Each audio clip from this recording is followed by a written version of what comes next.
Oh, did you see that? It like went boop. Wow. Right on. Okay. So we got the owl here. This is really beautiful. So the owl energy, first of all, whenever you get an animal energy that is of your like element, that is always very auspicious for the time period of which we are speaking. So air energy for air energy, beautiful. Now the owl is very much about clear seeing, right? Ted Andrews in his Animal Speak book, who's one of the foremost authorities on animal medicine, highly recommend that book if you're keen, says that the sun lives through the owl at night, which is saying that it's not only at nighttime that the owl can see clearly, but it sees just as well in the night as it does during the day, right? So with this, it really speaks of being able to see internally as well as externally. Now, this is very interesting, given that we had the elephant, which is that hermit energy coming up in your meditation. So there's an aspect of the owl that also lends itself to the high priestess energy, which is about intuition, insights, but also it's really seeing through illusions or hidden aspects or things that we may not want to necessarily look at. Again, with that, check the engine light. Now, another aspect of owl energy equates it to the 10 of Cups in the Tarot, which in this context speaks of the happiness that is possible on the other side of seeing things clearly, right? Really lovely. This is very auspicious. Let's see what's going on. For Gemini. Right. Cool. So we have the Three of Wands here. This is really, really stunning. So Three of Wands, first of all, the wands are about the actions that we do or don't take, usually around the work that we love to do or around the interpersonal relationships of which we're passionate, right? So it's about action though. The Three of Wands, first of all, we have the moon here. We were just talking about that with the owl, right? The Three of Wands is very much about things moving forward for you as a result of your own actions and intentions, but also people coming in to help you. So this bird here set the foundation with the Two of Wands here, done the work, put in the time, and then another bird comes to help it out and gives it another wand, right? So it's about that help and that aid and that support that you're attracting in as a result of the efforts and the foundation that you've already laid and made. Why do I feel like you're going to be getting some assistance here? But I feel like it could either come as somewhat of a surprise or just in the nick of time. Just in the nick of time. Something about this. I feel like you could be on the verge of making a decision about something or moving into a new chapter or deciding, what do I do now?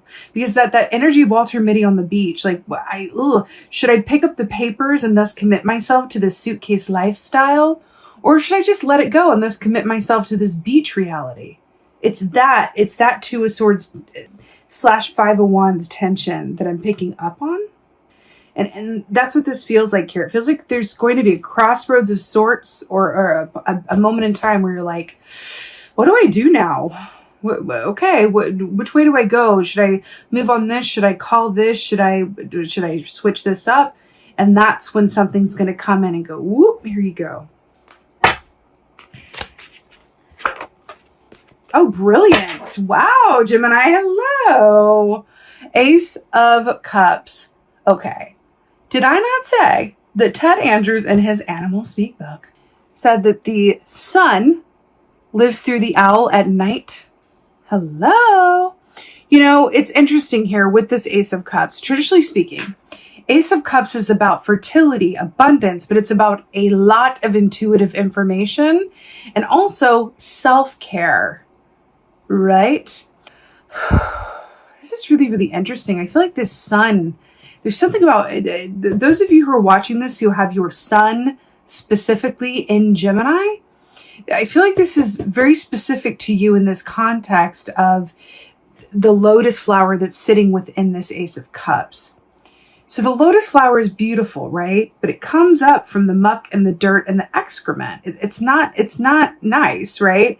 And only when it comes up top can you not see everything that it took, all the dirt and excrement it took to get there, to get to the top. You know what I'm seeing? I'm seeing an image from Shawshank Redemption where Andy Dufresne, if you're not familiar, I'm gonna let you know. It's just the movies are coming through in this reading like a lot for you. Had to, not to give a spoiler alert, but he basically digs his way out of this prison, right? And he has to go through all of this like human excrement, just like so much of it to get to the other side. And when he gets out and he's breathing the night air for like as a free man for the first time in a long time, that's the lotus flower moment. But what he had to do to get there, it took like 20 years of planning and consistent effort to get there. And there's something I feel like is hearkening to something that you've put a lot of effort and or planning into. The tunnel is going to come out on the other side, and there's going to be a transition point around this. It really feels that way. It feels like there's also an aspect of this that says, like, there's an acknowledgement of where you've been, and there's an acknowledgement of this tension within you that goes, well, where am I going? You know, I'm really drawn to these feathers down here too that feel like they were shed. Here, I don't think, it could be a magpie, I'm not quite sure. Anyway, these feathers that were shed here, and then we have the lunar moth here as well. I feel like there are aspects of your reality, your situation, or your inner life, kind of like Walter Mitty in that suitcase with all the papers flying around. There's an aspect of this that says, what are you willing to have end so that something new that you really want can begin? Oh, really? Sometimes it's so on the nose. So you have the death key here, which is about endings and beginnings. We were just talking about that. You have another owl here as well with the death key carrying this poor little mouse. You know what's interesting here is that both of these are about clear seeing. Owls are about clear seeing. We said that, right? But mice are about seeing the details of things and being able to see things from a perspective that nobody else can. So there's a bigger picture and then the finer points of details. But here's what I'm really drawn to. The mouse is in a point of surrender to this owl. The mouse is at end of life here. Thank you for your service, right?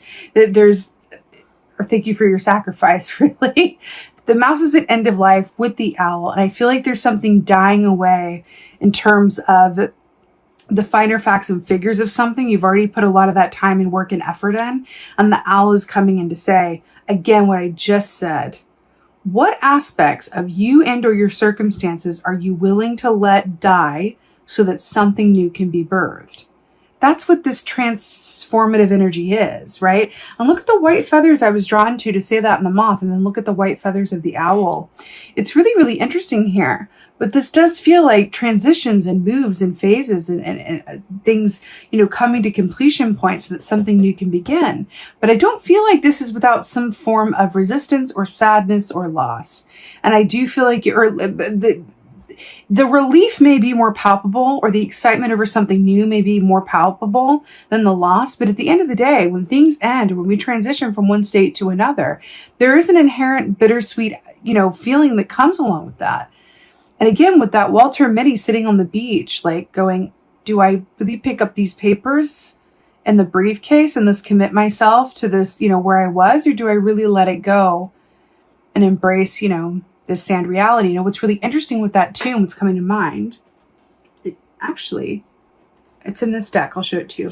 So what comes to mind with that is there's another aspect of the elephant. I'm going to try to find it in this deck. So it maybe use this deck that speaks of the elephant in terms of Three of Swords energy, which is very much about heart pain that's directly linked to the past.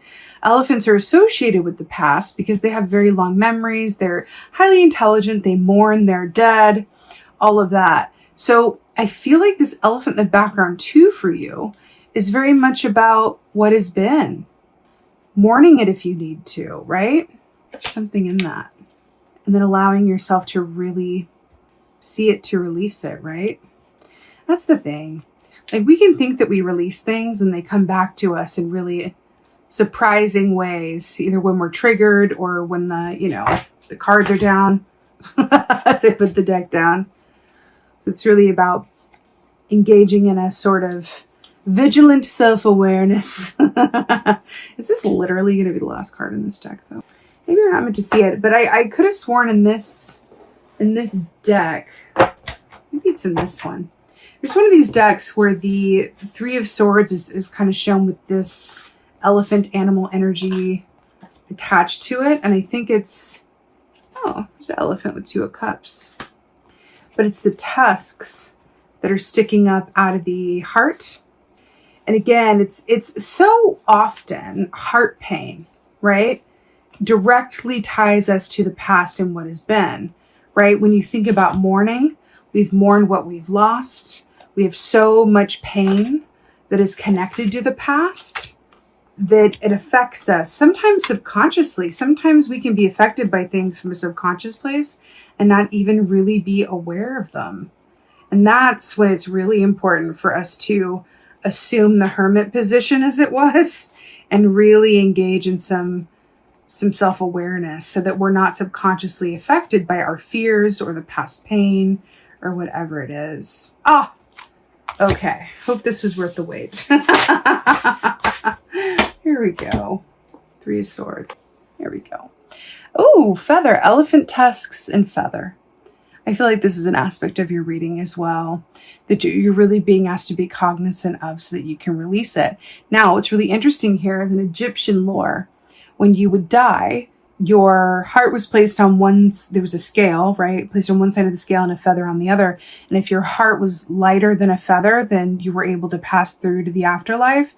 But if it was heavier, then not so much. So this speaks of having a light heart as well. And I feel like that's really coming through for you. But I love that it's coming through with that elephant context because, again, it's very gentle, very forgiving, and very patient. I would also say, allowing yourself to be patient within all of these changes that are afoot, because even though they're happy, even though the changes, remember what I said? The change and self-awareness that leads you to a 10 of Cups reality, which is complete emotional fulfillment, happy home and family, peace, rainbows, right? Is in the traditional Rider-Waite tarot. It's like a rainbow with the 10 of Cups. It's also about allowing yourself to mourn what has been, feel that loss, really reflect on where you've been, and really allow yourself to move through these changes in a way that feels like it is actively engaged in your own self-care, right? And going at your own pace and really serving you. That feels incredibly important. There's definitely a change afoot, Gemini, for sure. Let's see what your advice is. Advice for, oh, really? I like it. I like it so much. Page of Wands. This is so brilliant. So first of all, I want to point out, Page of Wands. This is the beginning of this court card suit, right? So this is the youngest energy, which speaks of what? New beginnings, right? Beginner's energy. But why I'm so obsessed with the Page of Wands is because when this comes up, we're being asked to have courage and be brave and take risks. And to come at life and any kind of potential or obstacle or anything at all of the plethora of things that life holds with a attitude of curiosity. See how curious this lizard is, right? Curiosity over judgment, right? And I feel like that's your advice. In regards to your own situation, in regards to the potential of your life, curiosity, not judgment. It's really, really beautiful. And then also having courage and being brave and setting out on these new adventures and these new paths ahead. You got the Death Key, and then your advice is the Page of Wands. Mourn those endings, let them be where they are, and then really commit to this Page of Wands. I feel like the equivalent of this would have been Walter Mitty on the seaside, letting those papers go and letting that suitcase just fly out to sea. Right? Let it go. Really embrace the new. I like that we have the desert landscape there as well. Really beautiful. Let's go ahead and get an oracle. Feeling like the earth magic. Let's see what's going on. Another aspect of the Page of Wands would be curiosity over judgment. This can be very simple in terms of, you could have an idea for something or have a job opportunity or have, whatever it is. And instead of thinking your way out of something and going, oh, well, that wouldn't work because of this. Oh, but what if I did this? What would happen to this? Right? Instead of that, being curious, because that can be judgment as well. Thinking your way out of something or cutting something off before it even begins can be judgment as well. Judgment that things are going to go how they've gone before. Judgment because the past is influencing you. Judgment because you feel like you don't deserve anything else than for things to be difficult to be worth it, whatever that is. But curiosity might look like, okay, well, here's a potential here. What might that look like? And then from that, well, if it did look like that, how might that feel? And if it felt like that, then what might happen from there, right? Curiosity is the breeding ground for solutions. And that's the point. Curiosity is the breeding ground for solutions. Let's get an oracle. Oh my God, stop. Stop and repeat. Rainbow blessings. Did I not just talk about the rainbow that is on the 10 of cups and the tarot? Did I not though? Rainbow blessings is very much what it sounds like. It's a beautiful time. This also comes what? After the storm. So this is really saying like, allow what needs to end and really embrace the potential of everything that could be that is yours, right? There's also, I'm hearing, Brene Brown talks about this, and I don't think I'm going to be able to quote it directly, but she basically talks about in the moment of greatest joy, we in the same moment, kind of cut it off at the heel and damper it with fear. Oh my God, I'm so happy. This can't last. What's going to happen that's going to be awful, right? Because with everything good, something bad comes. Or, oh my God, I'm so happy. And then I have this visual of like the person I love the most, like dying a grisly death because I'm so happy. It's like the joy capturer where it just keeps you from truly feeling the full capacity of joy because you want to save yourself from that potential, that very scary potential that one day or in whatever situation that joy may go away or be met with some sort of sorrow or loss. So look it up if you feel keen, but Brene Brown talks about this in her book, Daring Greatly. And I think that's an aspect of the Page of Wands as well, the Daring Greatly, but rainbow blessings. This is a beautiful time for you. It's a really, really beautiful time for you. Again, letting go of what wants to end, really embracing these changes through the lens of self-care. You have some really good love around you too, by the way. When the Ace of Cups comes up, it's not just about self-love. It's about having the kind of love that is so abundant that it can't fit in a single cup, right? It's really beautiful. And then you have the rainbow and the 10 of Cups here. It's really, really stunning. So Gemini, lastly, I'm just getting a message to really be kind to yourself. Really be kind to yourself in your thoughts, in your deeds, your actions, your words, your everything, your self-care. Really be kind to yourself and really treat yourself as you would a child that you love very much that is going through a time of change and maybe needs some encouragement to really know that they deserve to live the kind of life that, they could only dream of up until this point, whether it's like flying in the sky and landing on a beach somewhere and getting rid of the suitcase or entering into a new line of work or entering into a new time of life where things are going to look different for the better, but different, right? But this is really beautiful, Gemini. I'm sending you so much love for the second half of July. I so hope that this helps and resonates. If so, please do let me know in the comments below because I love reading your comments. Please like, share, and subscribe. I would so appreciate that. And with that being said, just thank you. Thank you so, so much for being here. And most of all, and as always, thank you for being you. And be well. Until next time.